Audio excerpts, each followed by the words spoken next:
Shalom, selamat tahun baru bagi yang tidak ikut doa semalaman. Selamat tahun baru.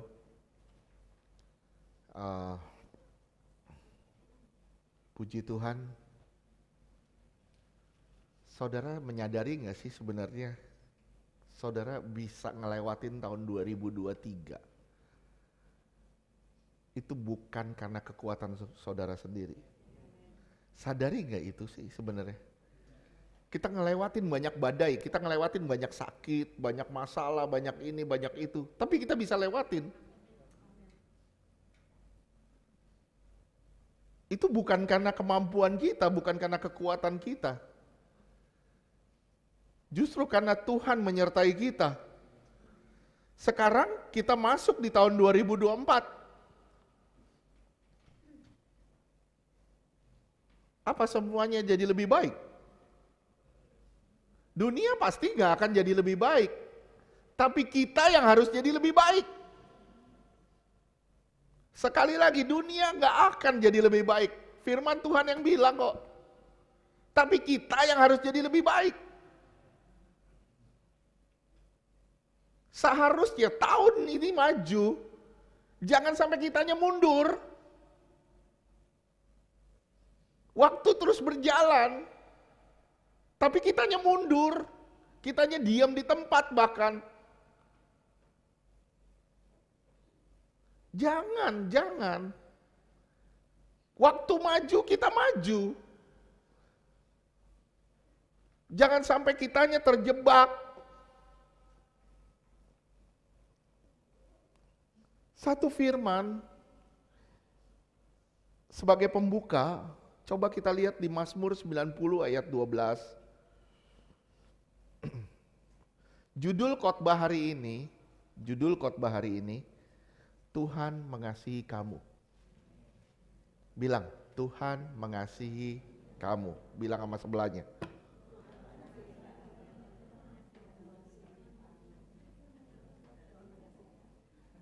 Judul khotbah hari ini, Tuhan mengasihi kamu. Ayo kita sama-sama lihat Mazmur 90 ayatnya ke-12. Mazmur 90 ayat 12.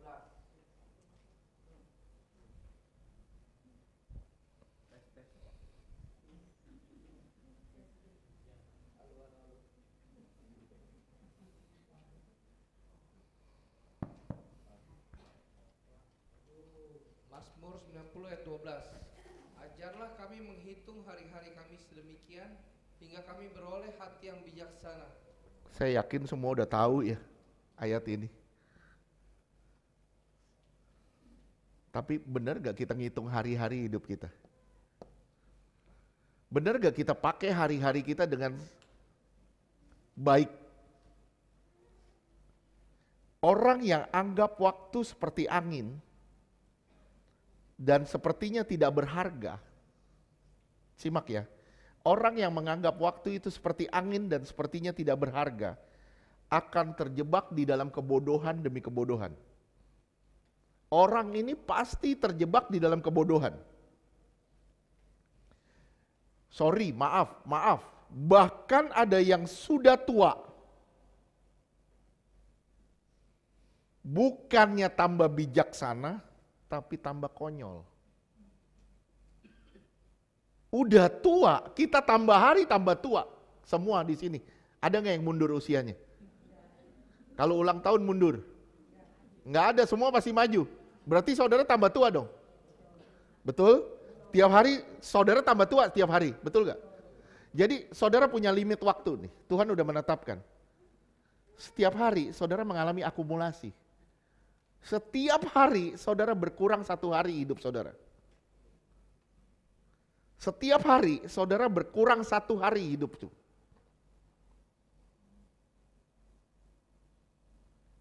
Saudara harus tambah hari tambah tua, waktu tambah berjalan. Harusnya saudara tambah bijak, jangan jadi tambah konyol. Waktu yang kita lalui tanpa kita memperdulikan hal-hal rohani dan kekekalan, buat seseorang tidak jadi tambah indah, justru jadi tambah rumit. Orang itu tambah sulit.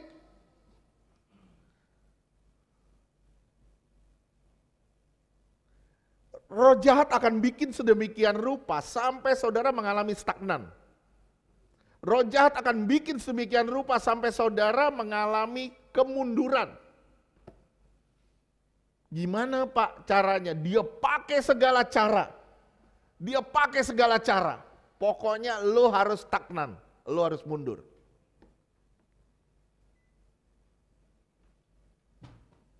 Dia halangin saudara untuk datang ke Tuhan. Dia bikin saudara sibuk sedemikian rupa. Pokoknya satu, lu jangan kenal Tuhan dengan benar. Kadang dia pakai orang di kiri kanan kita untuk ngelukain kita. Tujuannya satu, supaya saudara mundur. Supaya saudara tidak mengalami kemajuan rohani. Supaya saudara tidak jadi bijaksana. Saudara mundurin 2 ayat sebelumnya. 2 ayat sebelumnya, ayat 10.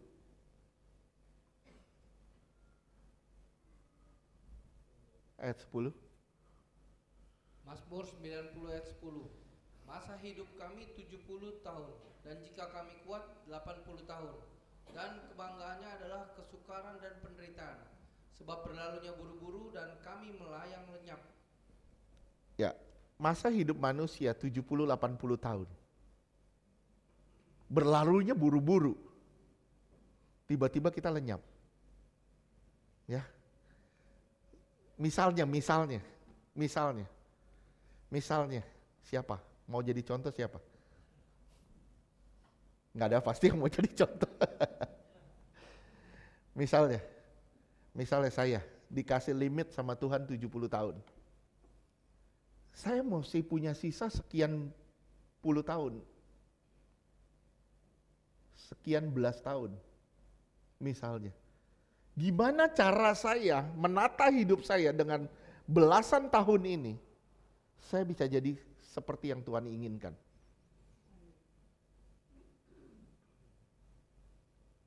Saudara lihat deh, 2 ayat sebelumnya, ini bicara soal limit waktu. Selama saudara hidup di dunia ini, saudara pasti terbatas. Dan saudara pasti akan ngalamin satu realita namanya kematian. Nggak mungkin nggak. Nggak mungkin nggak, saudara pasti mati. Dan saudara ada limitnya. Ada nggak yang tahu kapan waktunya? Nggak ada, kita satu pun di sini nggak ada yang tahu kapan waktunya. Gimana kalau waktunya tiba, kita lagi nggak beres. Nggak beres ke atas, nggak beres ke samping. Waduh. Orang dulu bilang cilaka 12.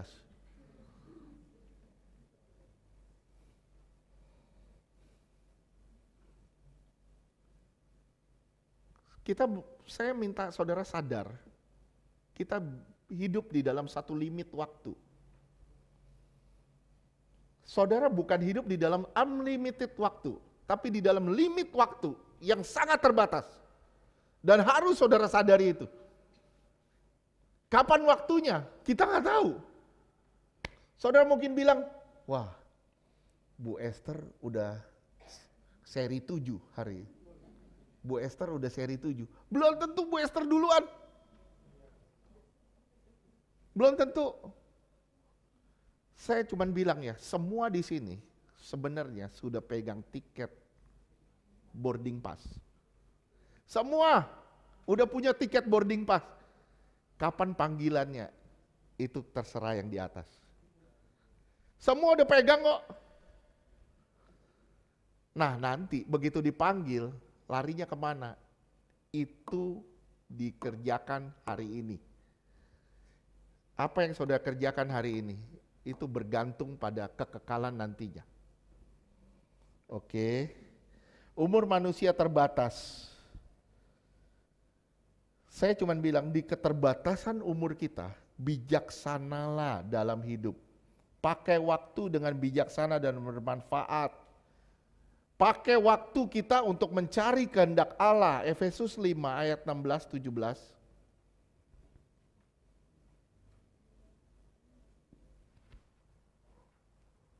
Efesus 5 ayat 16. Dan pergunakanlah waktu yang ada karena hari-hari ini adalah jahat. Pakai waktu yang ada karena hari ini jahat.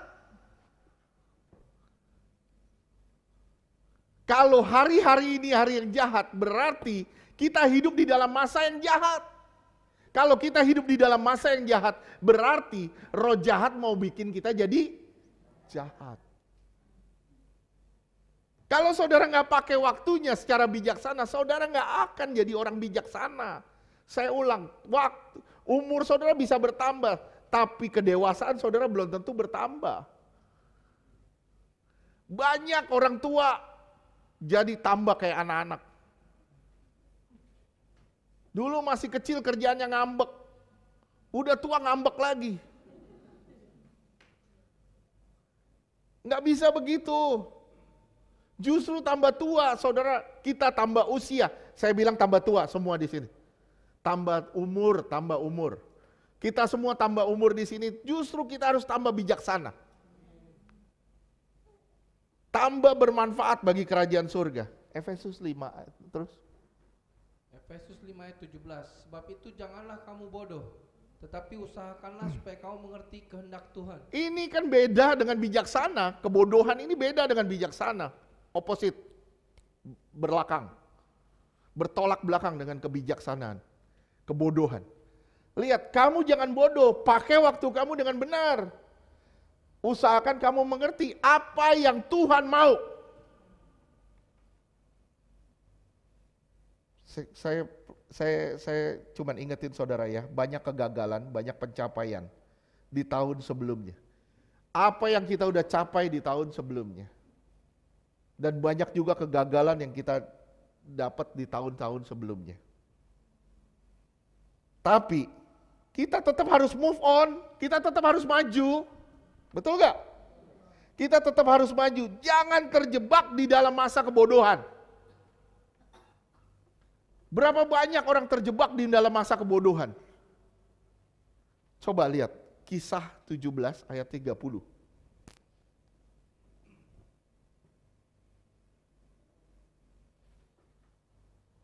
Kisah 17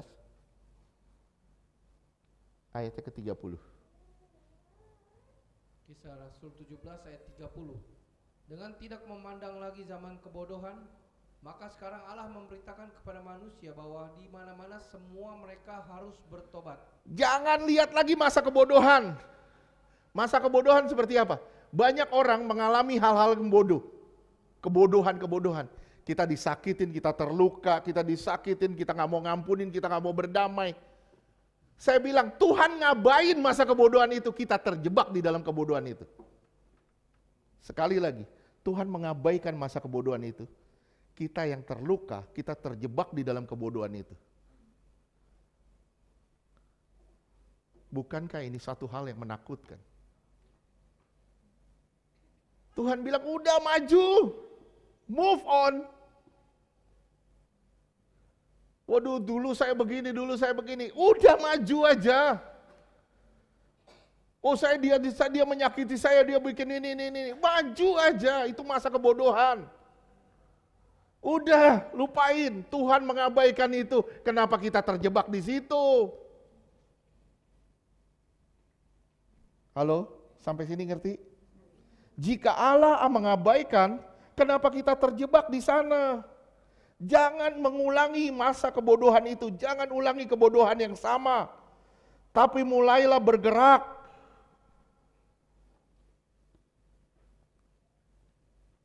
Kita baru berapa hari ya ngelewati Natal ya? 2 minggu. 2 mingguan ya. 2 minggu, 14 hari kita baru ngelewati Natal. Kita baru ngerayain Natal. Natal itu kan tentang kelahiran.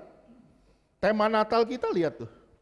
Kelahiran menuntun pada kematian. Kelahiran menuntun pada kematian. Ini adalah 2 hal yang tidak bisa dipisahkan. Kelahiran dan kematian adalah 2 hal yang tidak bisa dipisahkan. Walau bertolak belakang. Sangat bertolak belakang. Kenapa?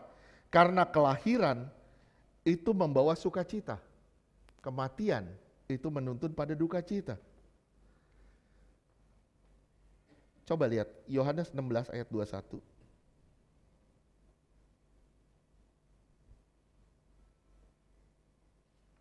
Yohanes 16 ayat 21. Seorang perempuan berduka cita pada saat ia melahirkan. Tetapi sesudah ia melahirkan anaknya, ia tidak ingat lagi akan penderitaannya karena kegembiraan bahwa seorang manusia telah dilahirkan ke dunia. Lihat ya, kelahiran sama kematian bertolak belakang. Nggak ada kalau misalnya keluarga kita yang kita sayang, terus meninggal, kita bilang, hah, luar biasa. Meninggal dengan sukses. Selamat ya. Nggak ada kita sukacita. Justru ketika kita mengasihi, kita berduka kita bisa nangis. Tapi kelahiran, kita bisa bersuka cita. Tapi ini dua hal yang tidak bisa dipisahin. Dua hal yang sangat tidak bisa dipisahin. Kelahiran dan kematian. Saudara lihat, Yesus di Yohanes 18 ayat 37. Ini pesan Yesus ini sebenarnya sangat mendalam. Yohanes 18 ayat 37. Kalau saudara bisa sama-sama mengerti tentang ini, kita akan larinya kemana nanti? Oke. Yohanes 18 ayat 37.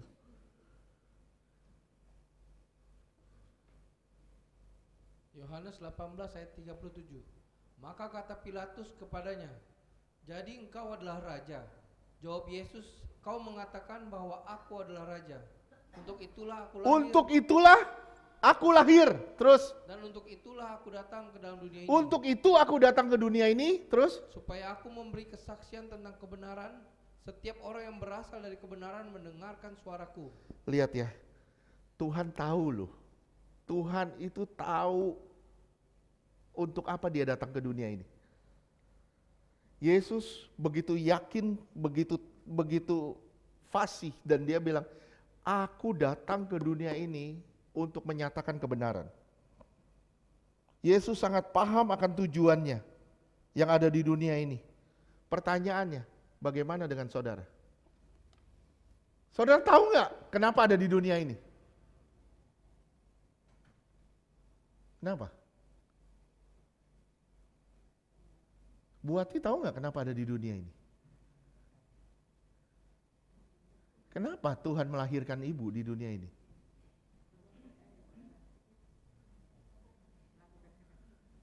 Melakukan kehendak Tuhan. Oke. Kenapa ibu udah tahu? Kenapa ibu tahu? Karena ibu sudah bersentuhan dengan Sang Pencipta. Begitu ibu sudah bersentuhan dengan Sang Pencipta, kita tahu tujuan kita di dunia ini untuk memuliakan Allah. Berapa banyak orang percaya hari ini nggak tahu dia hidup di dunia ini ngapain? Sorry, maaf, saudara hidup di dunia ini bukan kerja, makan, minum, kawin, mengawin.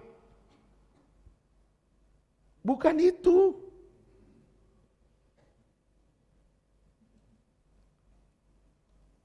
Banyak orang kehilangan arah dan tujuan. Banyak sekali saat ini orang kehilangan arah dan tujuan.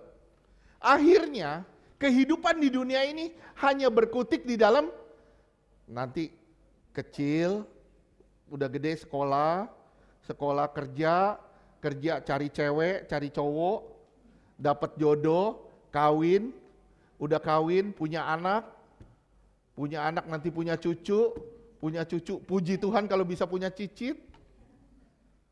Puji Tuhan kalau bisa punya cucut.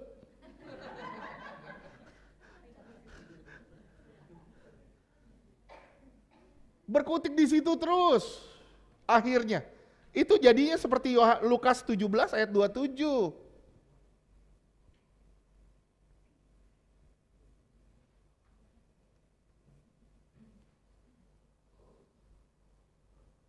Lukas 17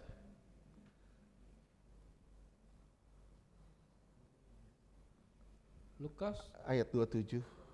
27. Lukas 17 ayat 27.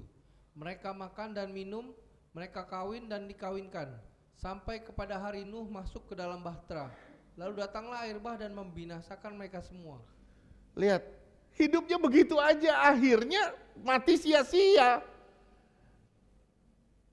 Kita sebagai orang Kristen, kita mengaku seorang percaya. Kalau saudara mengaku orang percaya, saudara sudah bersentuhan dengan Tuhan. Harusnya arah tujuan hidup saudara sudah berubah dong. Udah berubah. Udah bukan urusannya, bukan fokusnya, bukan pada makan, minum, kawin, mengawin. Tapi berapa banyak kita terjebak di dalam makan, minum, kawin, mengawin.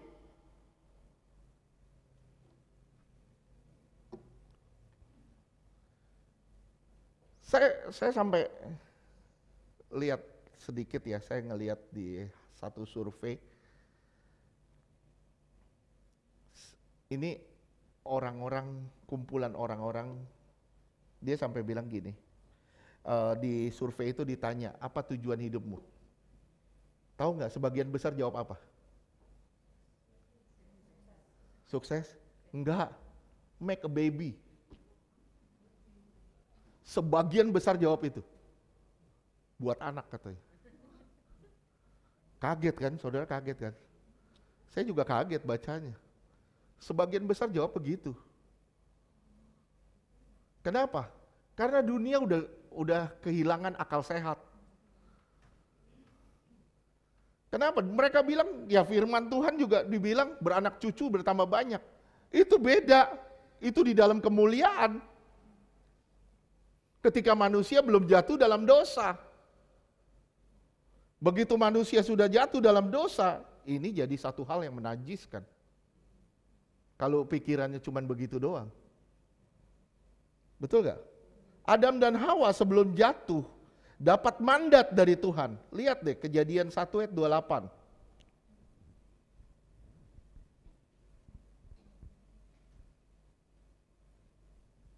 Kejadian 1 ayat 28. Allah memberkati mereka, lalu Allah berfirman kepada mereka, beranak cuculah dan bertambah banyak, penuhilah bumi dan taklukkanlah itu. Berkuasalah atas ikan-ikan di laut dan burung-burung di udara dan atas segala binatang yang merayap di bumi. Ini dalam kemuliaan. Sekali lagi saya bilang ini dalam kemuliaan. Oke, sekarang lihat di Kejadian 2 ayat 15. Kejadian 2 ayat 15. Tuhan Allah mengambil manusia itu dan menempatkannya dalam Taman Eden untuk mengusahakan dan memelihara taman itu. Ini dalam kemuliaan.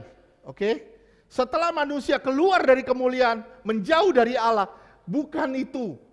Tujuannya apa? Kembali kepada kemuliaan lagi. Kenapa jadi beranak cucu? Kenapa jadi kawin mengawin? Kenapa jadi makan minum? Tujuannya itu. Tujuannya bukan itu, tapi mengembalikan gambar Allah yang rusak di dalam saudara. Gimana caranya? Tuhan harus datang ke kita. Karena hanya Dia yang bisa memulihkan segala sesuatunya.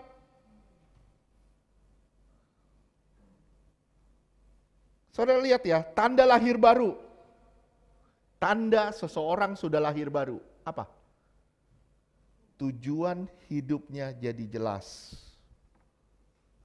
Tujuan hidupnya sudah jadi jelas. Sekarang, kalau saya, misalnya, saya punya tujuan nih, saya punya tujuan misalnya ke Taman Safari misalnya. Saya nggak lari ke Taman Lawang.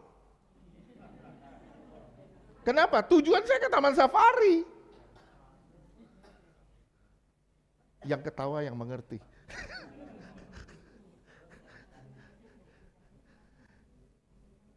Kalau saya punya tujuan ke Taman Safari, saya akan mengusahakan segenap tenaga saya untuk sampai ke sana.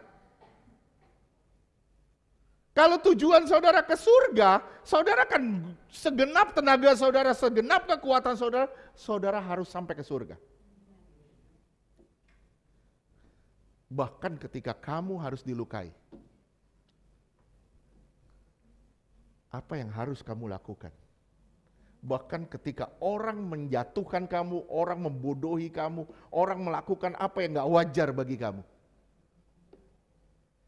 Kamu nggak pusing. Kenapa? Tujuan kamu ke surga kok. Kalau tujuan kamu kembali kepada pencipta, memuliakan dia, luar biasa. Saudara sudah bersentuhan dengan Allah. Saudara sudah bersentuhan dengan Allah. Persentuhan saudara dengan Allah pasti mengubah arah tujuanmu.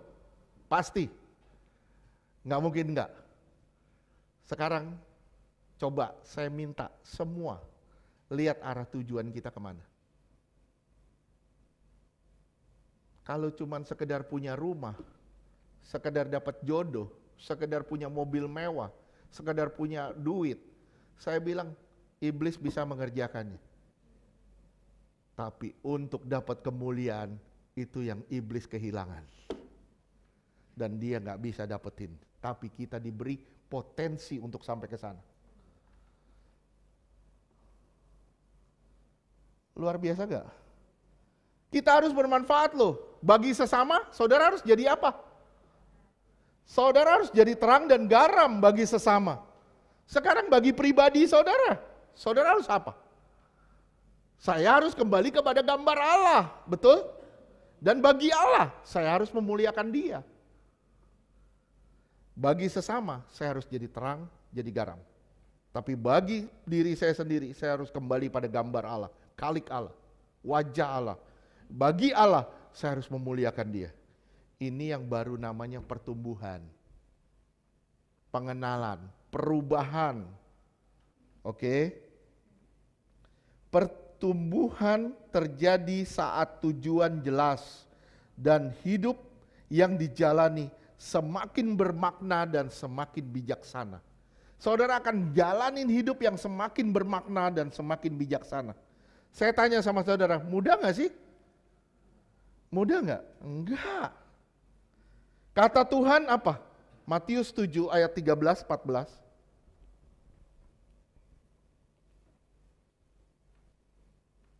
Matius 7 ayat 13. Masuklah melalui pintu yang sesak itu, karena lebarlah pintu dan luaslah jalan yang menuju kepada kebinasaan, dan banyak orang yang masuk melaluinya. Lihat, ini Tuhan yang ngomong. Harus masuk lewat pintu yang sesak sempit. 14. Matius 7 ayat 14. Karena sesaklah pintu dan sempitlah jalan yang menuju kepada kehidupan, dan sedikit orang yang mendapatinya. Hanya sedikit orang yang bisa dapat. Artinya gini, hanya sedikit orang yang menemukan jalan itu. Banyak yang dipanggil, sedikit yang terpilih. Oke, kenapa? Karena di tengah jalan itu banyak sekali yang diserongkan nanti. Kita akan cari jalan yang lebih nyaman menurut kita. Tapi kalau tujuan saudara adalah kemuliaan, saudara nggak pusing dengan yang namanya salib yang ada di bahu saudara. Saudara akan tetap bilang, saya akan bertahan sampai pada kesudahannya. Oke? Tapi jika kita, saudara dan saya mengenal dia, kita akan mengenal tiga hal ini. Tiga hal ini. Yaitu Tuhan mengasihi saya dan Tuhan mengasihi kamu. Atau Tuhan mengasihi saya atau Tuhan mengasihi kamu. Saudara akan kenal tiga hal ini. Tiga kata ini. Kalau saudara kenal tiga perkataan ini, saya bilang apapun masalahmu, saudara akan tidak pernah bisa digoyangkan.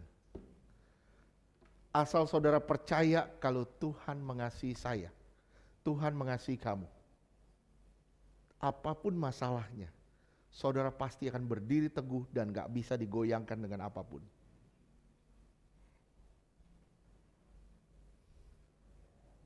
Saudara akan memilih mana yang benar, mana yang tidak. Saudara akan memilih mana yang bermanfaat bagi kerajaan surga, mana yang hanya bermanfaat bagi daging saya. Bisa mengerti gak sih kira-kira? Mana yang bermanfaat bagi kerajaan surga, bagi kekekalan, dan hanya mana yang bermanfaat hanya bagi kesenangan saya sendiri. Saudara akan jadi orang yang bijaksana dalam memilih. Cuman kuncinya satu, saudara percaya kalau Tuhan mengasihi saya. Udah selesai urusan. Saudara akan punya kehidupan yang tidak tergoyangkan. Yang pertama, kata yang pertama saya akan bahas itu kata Tuhan atau kata Allah.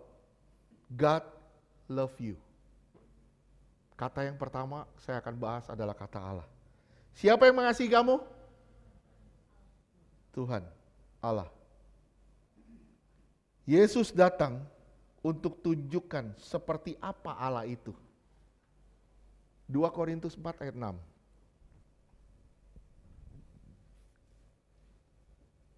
Siapa yang dapat melihat Allah? Saya tanya, siapa yang dapat melihat Allah?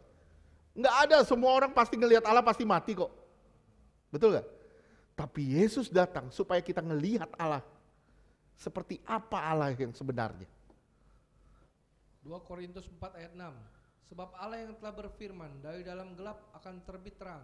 Ia juga yang membuat terangnya bercahaya di dalam hati kita, supaya kita beroleh terang dari pengetahuan tentang kemuliaan Allah yang nampak pada wajah Kristus. Supaya saudara beroleh pengetahuan tentang kemuliaan yang nampak dari wajah Kristus.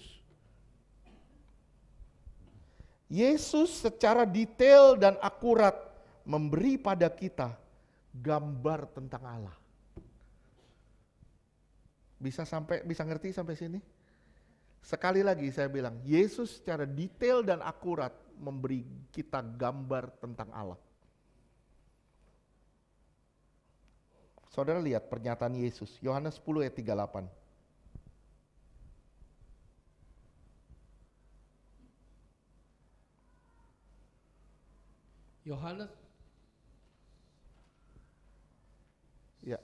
Yohanes 10 ayat 38.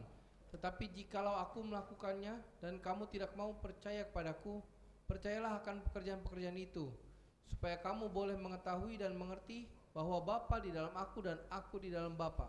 Iya. Ini pernyataan Yesus. Bapa di dalam aku dan aku di dalam Bapa. Bapa yang mengerjakan segala sesuatu selama Yesus ada di sini. Terus Yohanes 5 ayat 19.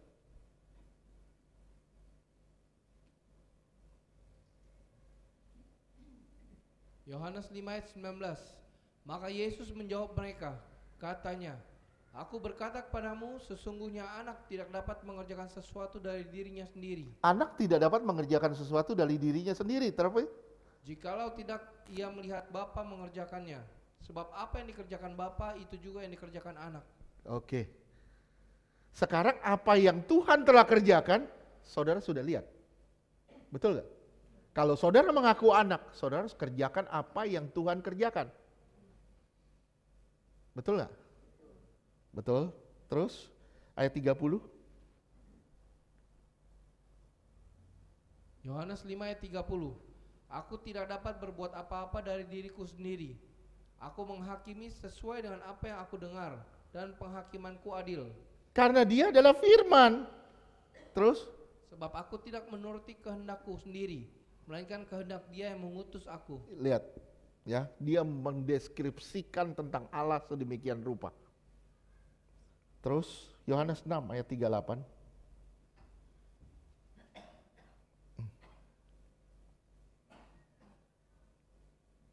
Yohanes 6 ayat 38. Sebab aku telah turun dari sorga bukan untuk melakukan kehendakku, tetapi untuk melakukan kehendak Dia yang telah mengutus aku. Lihat ya, aku melakukan apa yang Dia utus. Yohanes 14 ayat 10.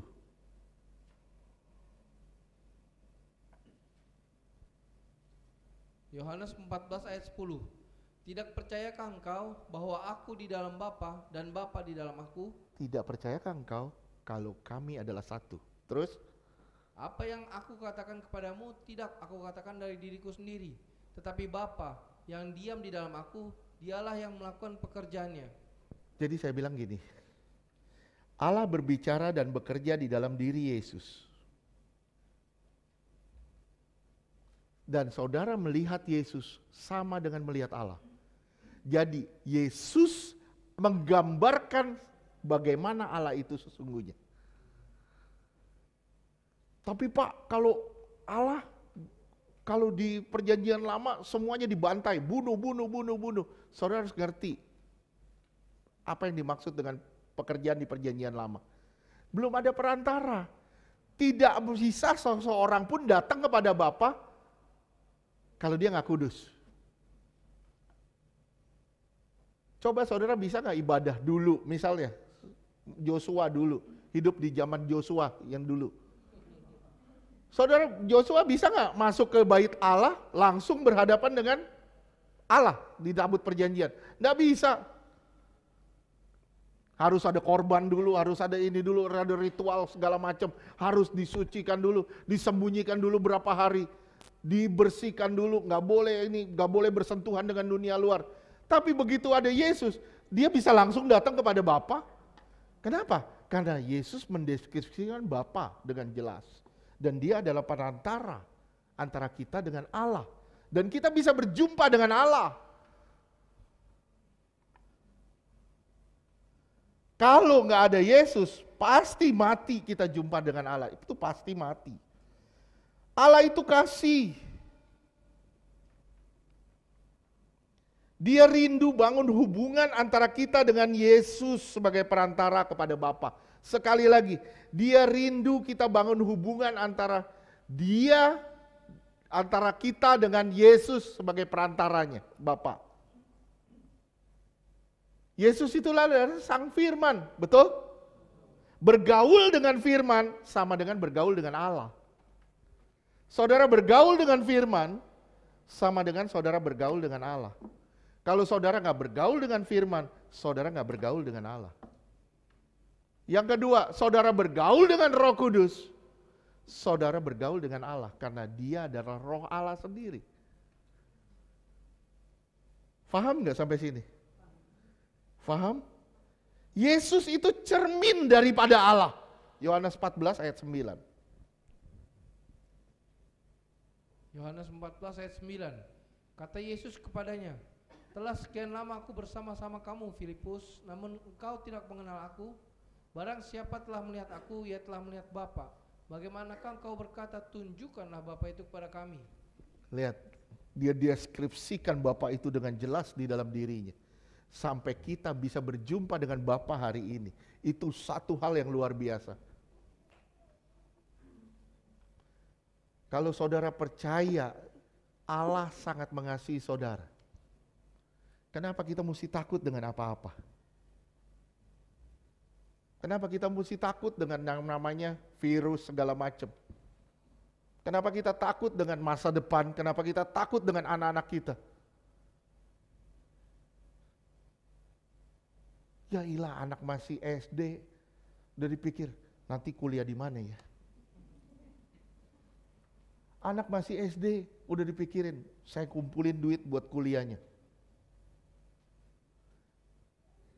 Firman Tuhan jelas bilang, kesusahan sehari untuk sehari. Kenapa kita menyusahkan dengan hal-hal yang sebenarnya belum terjadi?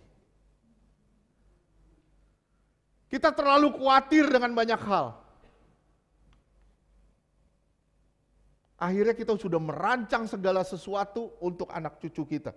Yang sebenarnya biarkan saja mengalir. Percaya deh, kalau Tuhan Allah mengasihimu, percaya Dia merawatmu sempurna. Allah menyatakan diri via Yesus supaya kita mengenal Dia, dan Dia sangat mengasihi kita. Dia sangat mengasihi kita. Yeremia 31 ayat 33 sampai 34.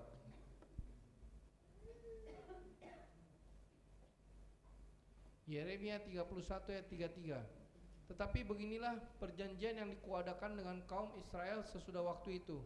Demikianlah firman Tuhan. Aku akan menaruh Tauratku dalam batin mereka dan menuliskannya dalam hati mereka. Lihat, ada firman yang ditulis di dalam hati saudara. Seharusnya firman yang ditulis di dalam hati saudara membuat saudara tidak takut dengan apapun juga. Kenapa kita masih sering ketakutan? Kenapa kita masih sering khawatir? Karena nggak ada firman yang ditulis di hati kita. Kenapa? Karena hati kita terlalu keras untuk terima tulisan tangan Tuhan.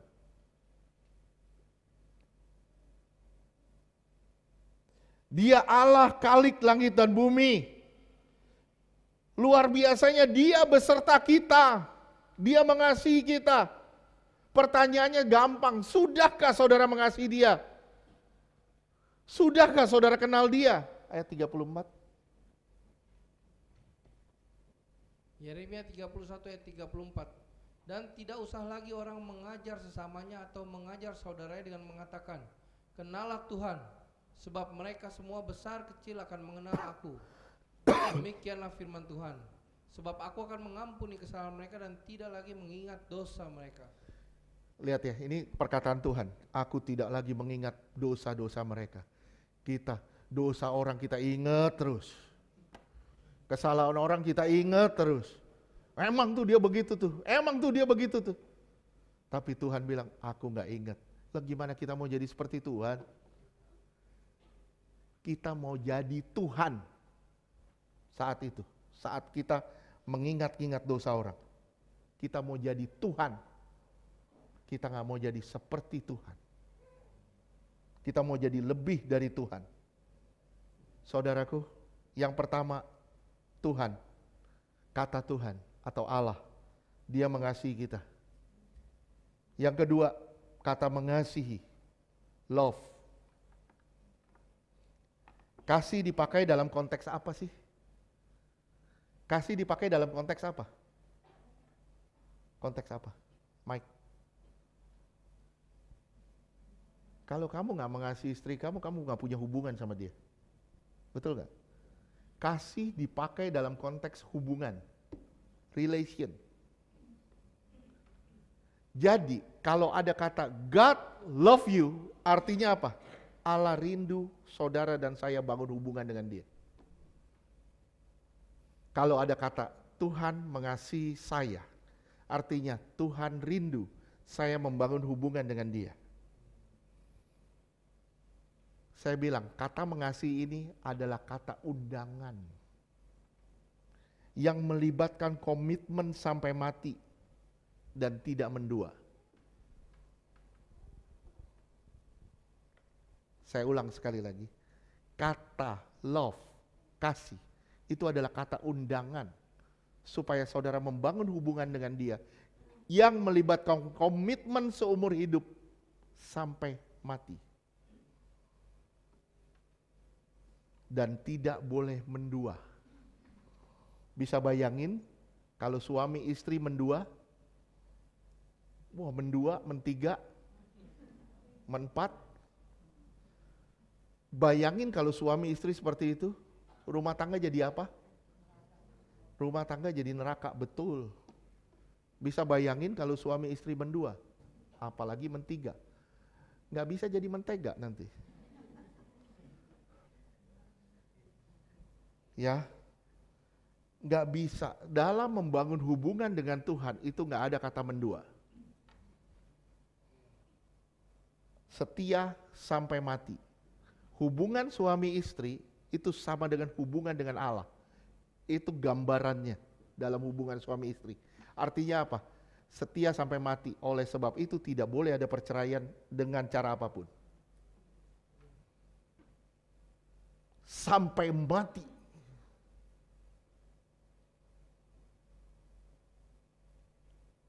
Oke. Kata love di sini adalah kata undangan untuk membangun hubungan. Allah itu adalah kasih. Betul? Tapi kasihnya kepada kita, simak ya, simak. Allah itu adalah kasih. Kasihnya kepada kita, itu membuat dia tampak lemah. Bisa paham nggak maksud saya? Saudara percaya Yesus itu Allah? Yesus itu Tuhan? Yesus mau digampar loh.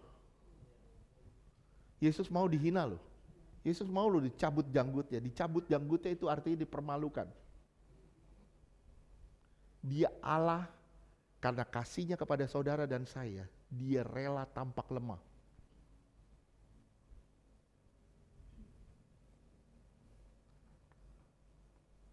Dia rela dilukai, dia rela ditolak demi suatu hubungan. Demi suatu hubungan.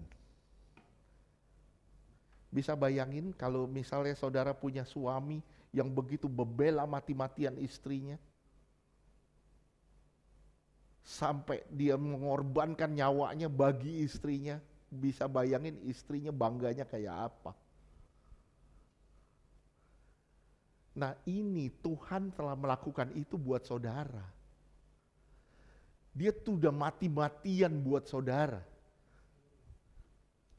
Tapi kita gak mati-matian cari dia.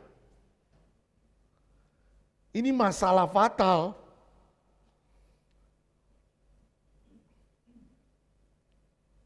Satu Yohanes 4 ayat 8.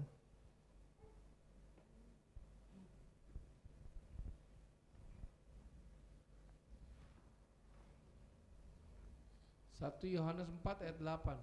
Barang siapa tidak mengasihi, ia tidak mengenal Allah, sebab Allah adalah kasih. Oke. Barang siapa tidak mengasihi, ia tidak mengenal Allah, sebab Allah itu adalah kasih. Kalau saudara tidak mengasihi orang lain, ada benci orang, sebel aja sama orang, saudara tidak mengenal Allah. Kenapa? Karena Allah itu kasih. Allah itu kasih. Jadi nggak boleh ada sebel-sebel. Tapi Pak, dia menyebalkan. Itu pembentukan. Pembentukan buat siapa? Buat saya, buat kita. Dia menyebalkan buat kita. Iya, itu pembentukan kita. Dan kita diuji di situ. Benar gak kita? Tulus gak kita dalam mengasihi? Tulus gak kita dalam mengampuni? Sakit Pak, sakit. Iya tahu, Tuhan juga tahu kita sakit. Tapi Tuhan izinkan itu terjadi demi kesempurnaan kita. Bisa mengerti sampai sini?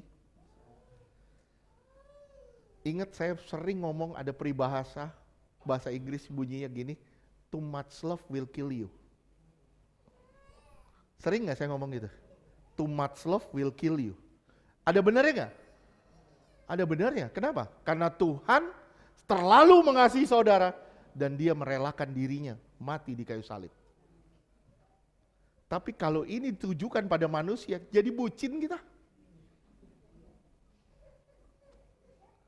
Betul gak? Jadi bucin, budak cinta kita. Kalau ini ditujukan pada manusia, tapi kalau ditujukan pada Allah, kita rela mati buat Tuhan. Apapun resikonya, nyawa gua serahin sama Tuhan. Jangankan duit, jangankan ini. Gua kasih semuanya buat Tuhan, termasuk nyawa saya. Lihat ya, Tuhan yang maha kuasa. Tapi karena kasihnya, dia rela tampak lemah demi suatu hubungan. Supaya apa? Supaya saudara bisa berhubungan dengan dia. Istilahnya gini, dia merelakan segala-galanya supaya saudara cari dia. Udah itu aja.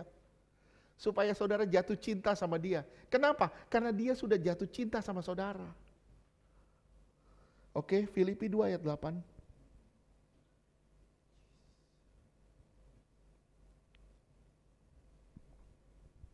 Filipi 2 ayat 8.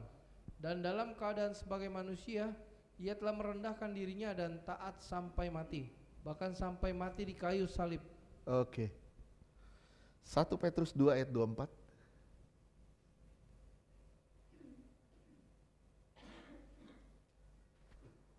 1 Petrus 2 ayat 24.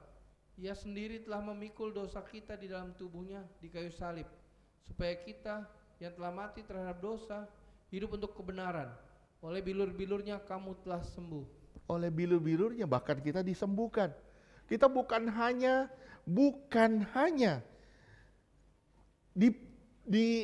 diselamatkan, tapi kita juga mengalami kesembuhan. Kita juga dipulihkan sama Tuhan. Yesus datang menunjukkan sejauh mana Allah mengasihi kita.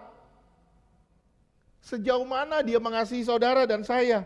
Ketika kita ragu kasihnya, saudara meragukan kasihnya, aduh kok masalah begini gak beres-beres. Saudara meragukan kasihnya, saudara pandang salib, tuh dia udah kerjain semuanya. Dia udah kerjain semuanya dan semua sudah selesai. Itu bukti kasihnya. Efesus 3 ayat 18, saya ulang gak apa-apa.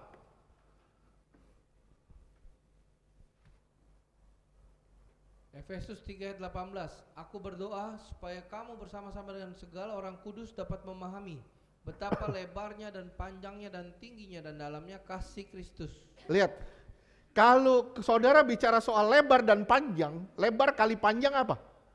Hasilnya? Luas. Lebar kali panjang hasilnya tinggi. Lebar dikali panjang itu hasilnya luas. Tapi di sini lebar kali panjang kali tinggi, hasilnya volume. Artinya nggak bisa dibendung kasih Allah. Saudara nggak tahu volumenya. Volume kasih Allah saudara nggak tahu. Kita harus sadar. Volume kasih yang dia berikan itu sebenarnya lebih dari cukup dari hidup kita. Lebih dari cukup. Yang Tuhan rindu satu, kasih itu berbalas dong. Gak bisa kasih sepihak. Kalau Tuhan mengasihi saudara dan saudara tidak mengasihi Tuhan, bagaimana? Ulangan 6 ayat 4 sampai 5.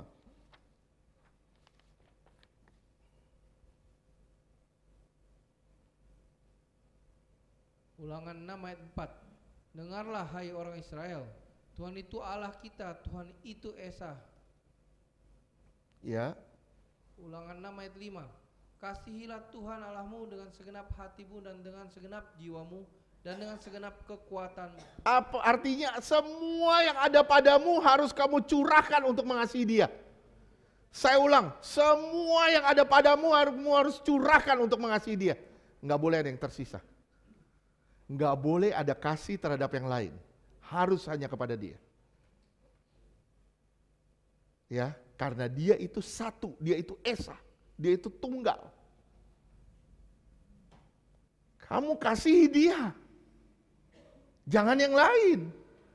Kalau kita menumpahkan rasa cinta kita pada Tuhan dan rindu padanya, pasti kita yakin akan pembelaannya di tengah persoalan.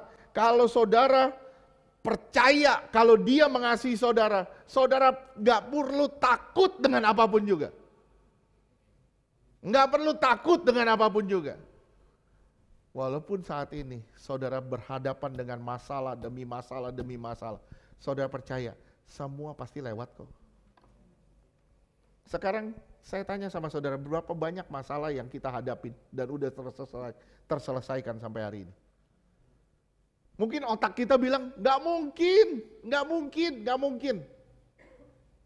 Tapi lihat, Tuhan bekerja di dalam segala hal demi mendatangkan kebaikan. Dan ternyata tanpa kita menyadari Tuhan bekerja di situ. Menuntun kita kepada kesempurnaan demi kesempurnaan. Yang dirindukan satu, kenal dia aja deh, kenal dia. Gimana caranya kenal dia? Bangun hubungan dengan dia. Bangun hubungan dengan dia. Kenapa? Karena dia mengasihimu, kamu harus mengasihi dia. Oke. Yang kedua, mengasihi. Yang ketiga, kamu. Semua tentang kita. Semua tentang kita. Saudara baca ini. Baca ini. Saudara akan dapat semua tentang saudara dan saya. Semua itu tentang kita. Saudara pelajarin ini. Saudara akan dapat satu konklusi. Semua itu Tuhan kerjakan buat kita. Semua dilakukan buat kita. Buat saya, buat kamu. Semua jadi tentang kita. Baca Alkitab. Saudara akan dapat 3 kesan. 3 kesan saudara akan dapat. God love you. saudara nggak akan dapat kesan yang lain selain dia sangat sayang sama kita. Dia sangat mengasihi kita. Roma 8 ayat 17.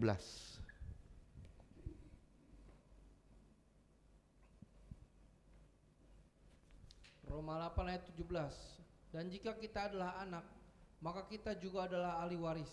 Maksudnya orang-orang yang berhak menerima janji-janji Allah, yang akan menerimanya bersama-sama dengan Kristus, yaitu jika kita menderita bersama-sama dengan Dia, supaya kita juga dipermuliakan bersama-sama dengan Tujuannya buat siapa sih? Buat kita. Kita diapain? Kita dipermuliakan. Saudara bisa bayangin ya, misalnya Andreas kerja di Pemprov misalnya. Terus dia misalnya dia ngalahin teroris. Satu bank lagi disandera. Semua nggak ada yang berani. Andreas turun tangan, datang sendiri, dia bantai semua pembajak di bank misalnya. Wah, dia dapat penghargaan, dia dimuliakan. Dia diarak keliling Jakarta. Semua orang Jakarta tepuk tangan buat dia. Itu yang namanya dipermuliakan. Bisa bayangin kemuliaan yang Tuhan berikan di kekekalan, itu jauh melebihi itu. Dan kita dipersiapkan untuk itu sebenarnya. Saya bilang, semua ini tentang kita kok. Semua ini tentang kita, semua untuk kita. Tuhan menekan saya harus lepas dari dosa, saya harus begini.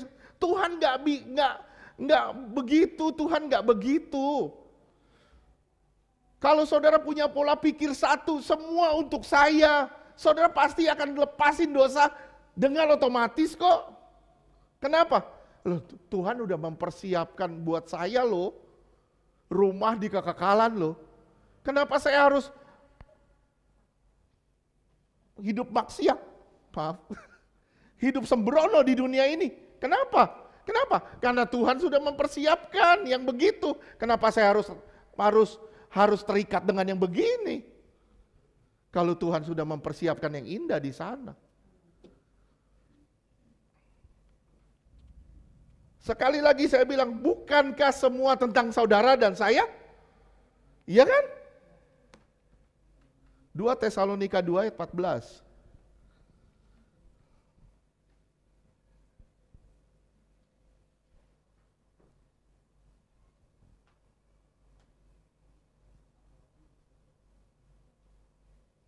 Empat belas. 2 Tesalonika 2 ayat 14. Untuk itulah Ia telah memanggil kamu oleh Injil yang kami beritakan, sehingga kamu boleh beroleh kemuliaan. Yesus Kristus Tuhan kita. Memperoleh kemuliaan. Bisa bayangin, saya ngomong cuap-cuap di sini buat apa? Supaya saudara dapat kemuliaan kok.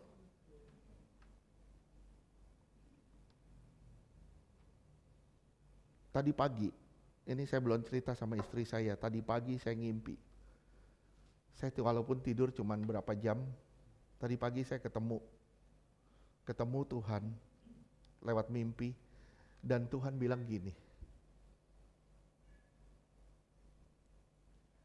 orang yang tidak mau melepaskan diri dari dosa adalah orang yang menghina kebangkitan Tuhan. Merendahkan kebangkitan Yesus.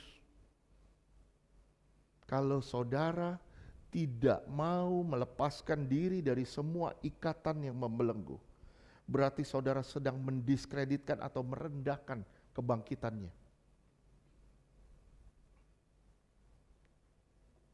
Saya mau cerita tadi lupa, tapi saya dengar jelas itu, perkataan itu.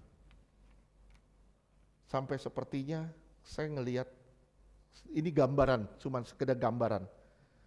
Ada gambar Yesus lagi bangkit, tapi kita injak-injak di situ. Itu tanda orang yang merendahkan kebangkitan. Saya cuman bilang sama saudara, saudara lihat apa yang Tuhan persiapkan buat saudara.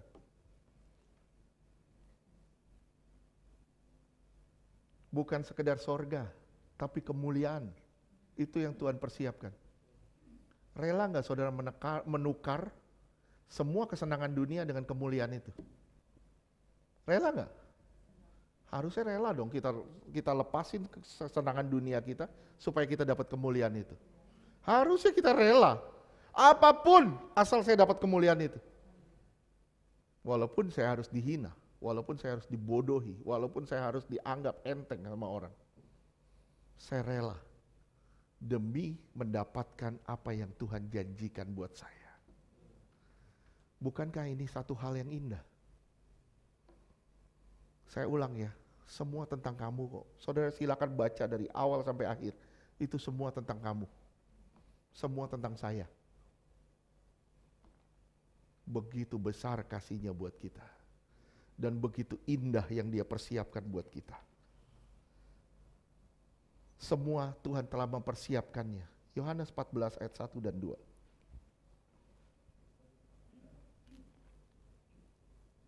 Yohanes 14 ayat 1.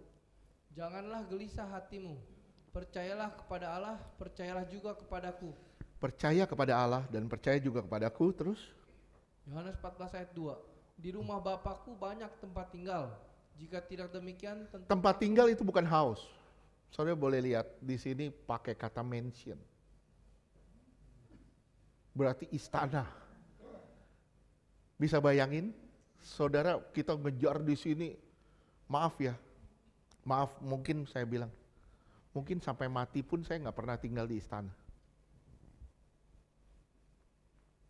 Ya, di satu istana gitu. Mungkin sampai mati pun saya nggak bisa tinggal di situ. Mungkin. Tapi siapa tahu suatu hari ada yang ngundang saya masuk istana. Tapi mungkin sampai mati pun saya nggak akan ke sana. Tapi Tuhan sudah mempersiapkan kita istana di surga.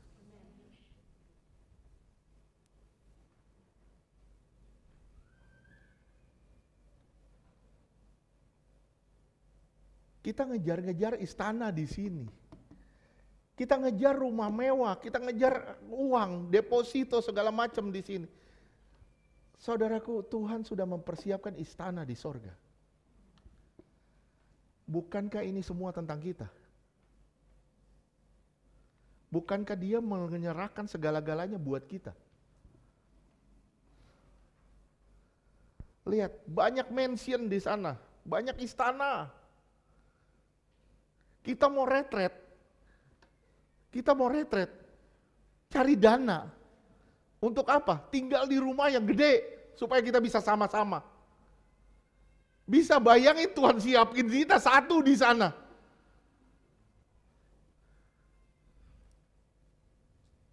Bisa bayangin misalnya Karen istananya sebelahan sama Bu Esther.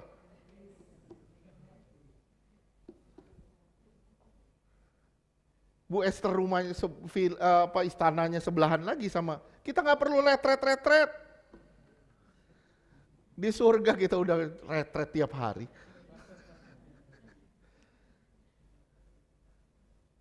Semua tentang kita. Permasalahannya satu, mau gak kita lepasin semuanya buat Dia? Mau gak kita lepasin segala-galanya demi mencapai tujuan yang mulia?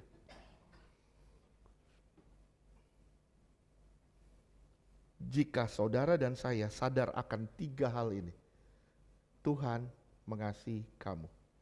Jika saudara sadar akan 3 hal ini, maka kita yakin hidup kita pasti berkemenangan. Pasti berkemenangan. Hidup kita jadi lebih bermakna, kita jadi lebih bijaksana. Dalam hal doa, saudara percaya doamu didengar Tuhan kok.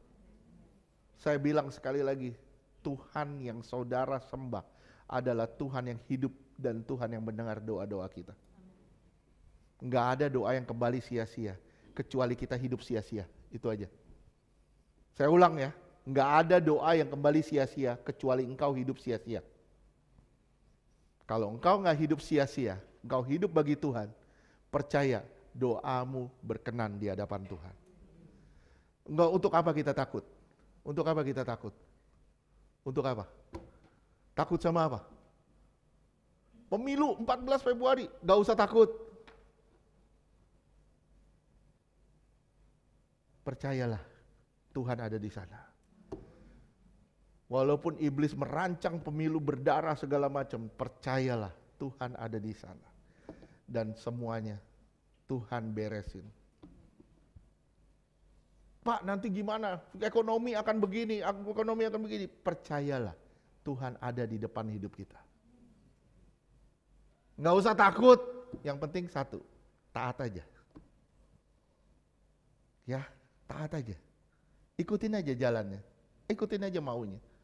Walaupun itu sepertinya meremukkan daging kita. Ikutin aja. Nggak apa-apa. Yang penting saya mau, saya siap. Amin.